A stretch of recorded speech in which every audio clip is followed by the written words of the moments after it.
Well, friends, good afternoon. Pastor Pete here, just after 1 o'clock, almost 1:30 on Friday afternoon. A special announcement for our church family. No in-live worship for the next 2 Sundays.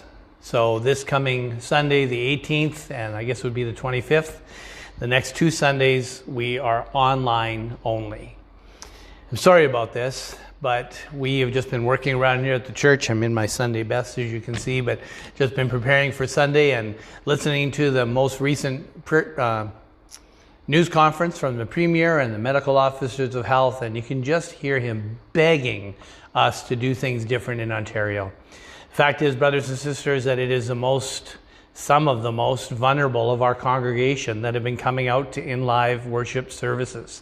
And as the vaccinations are still getting rolled out, it just made perfect sense to me. I called their chairman, Grant, and he said the same thing. Let's just err.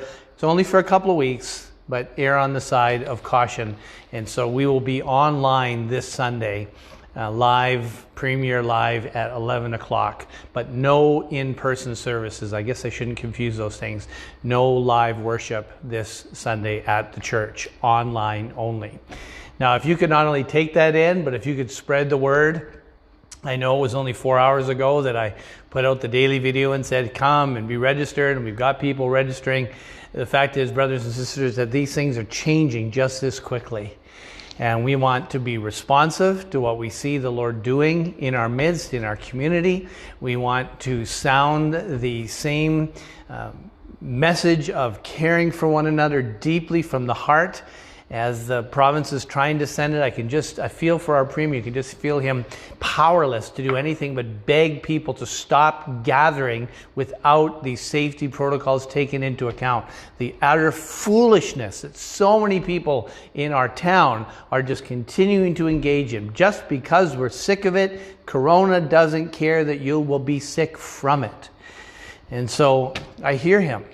And we have a few medical people within our congregation, as you know, and so let's just push the pause button this Sunday, and next we'll be online. You know, we just had a meeting last night as the shepherds here at the church, or we call them the deacons board, and one of the texts that we looked at was in 1 Peter chapter 5. The Apostle Peter says to us as the leaders of the church, so I exhort the elders, that is the pastors, the overseers, the deacons, the leaders, the shepherds. I exhort the elders among you, as a fellow elder and as a witness of the sufferings of Christ, as well as a partaker in the glory that is to be revealed. And here's the verb, verse 2, shepherd the flock of God that is among you, exercising oversight, not under compulsion, but willingly, as God would have you. Not for shameful gain, but eagerly. Not domineering over those in your charge, but being examples to the flock. As leaders, our behavior, our lifestyle before you and in the face of God, Coram Deo, is to be done in an exemplary way. And that's what we're trying to do.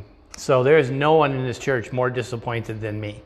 I was very much looking forward to this. I loved the last couple of weeks, us being in person again. We were already getting other people prepared to be involved in the service, but it just seems a significant sense of peace that, as discouraging as it is, it's the right thing to do.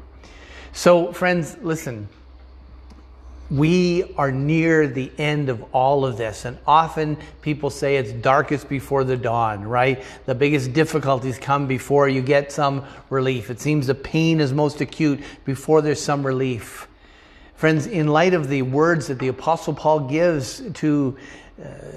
Peter gives to these pastors, he says in verse 4, and listen, you look forward, and when the chief shepherd appears, you will likewise receive the unfading crown of glory. And to all of us, he says, likewise, those of you who are younger, be subject to the elders, and clothe yourselves, all of you, with humility towards one another. For God opposes the proud and gives grace to the humble. We want to be recipients of grace here at Downsview Baptist Church, which means we must humble ourselves. We must take a low standing. We must look out for the least amongst us, the most vulnerable amongst us. And those, frankly, are the people that are coming on Sunday mornings. The younger crowd has stayed away a little bit. Not in every case, I know that. But it's our seniors, our vulnerable people who love to be together. And so in deference to seeking their spiritual care, but also our physical well-being, the next 2 weeks will be online only. And so friends, let's approach this with hopefulness, with gratefulness and thankfulness. I was on a Feb Central Zoom call the other day with Dr. Dave Barker and Dr. Stan Fowler from Heritage College and Seminary. And Dr. Fowler made the point to not miss the opportunity to give thanks to God that although COVID is the season, so is technology like this. Can you imagine doing this without any kind of online presence? Fact is, we don't need to imagine that because God has given us beautiful ways, imperfect ways, and when we meet in person, it's imperfect as well, isn't it? Real ways that we can still connect as God's people to Him, to each other through His Word. And so, friends, encourage one another, pray for one another, pray for our medical authorities, pray for those who are on the front lines who can't just stay home and do their frontline work from a computer screen. And brothers and sisters, above all, let us implore the Lord Jesus to, in His wisdom and His knowledge, that He would make much of Himself, even in our lives, through such difficult circumstances. Remember what we said this morning. 1 Peter is a letter intended to give hope in hopeless circumstances. And so as the people of God, let's see to it that we are hoping in His unfailing love. Thanks for your understanding, friends. Please spread the word. No in-person, no church services in the building for the next 2 weeks. All right, friends. Look forward to seeing you Sunday morning, 11 o'clock on this same YouTube station. Okay, see you then, friends. Cheers.